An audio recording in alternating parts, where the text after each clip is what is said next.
News coverage. Richland County Coroner Nada Rutherford providing an update on two suspicious deaths. We'll begin with the death of a 7-month-old girl, Sage Nix. We now know deputies arrested the parents for the death of their baby. News 19's Chris English is joining us live with the latest updates. Chris.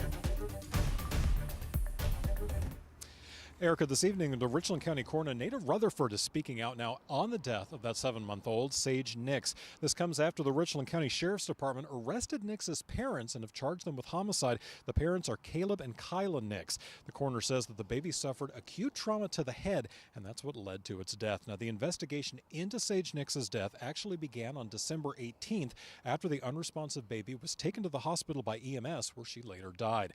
Rutherford says an autopsy was performed that same day. Now, as part of that investigation into the baby's death, toxicology screenings were performed on both the baby and the parents. Once it became obvious that little Sage had suffered that blunt force trauma, the parents were arrested and charged. Now, Rutherford says anytime there is a suspicious death of a minor, investigators take a deep look into that child's life. Whenever we look at the death of a child, we look to see who was in the care of that child, who may have visited the home, who else may have been in the home at the time of death.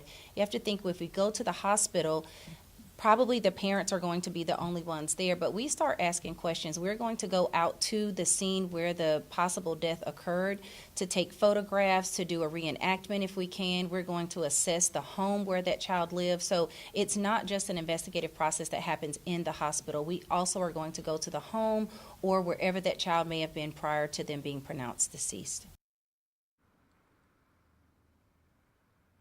And coming up tonight on News 19 at 7, we'll tell you more about this case, including the agencies that were involved in the review of this child homicide. For now, we're reporting live in Richland County. Chris English, News 19, WLTX.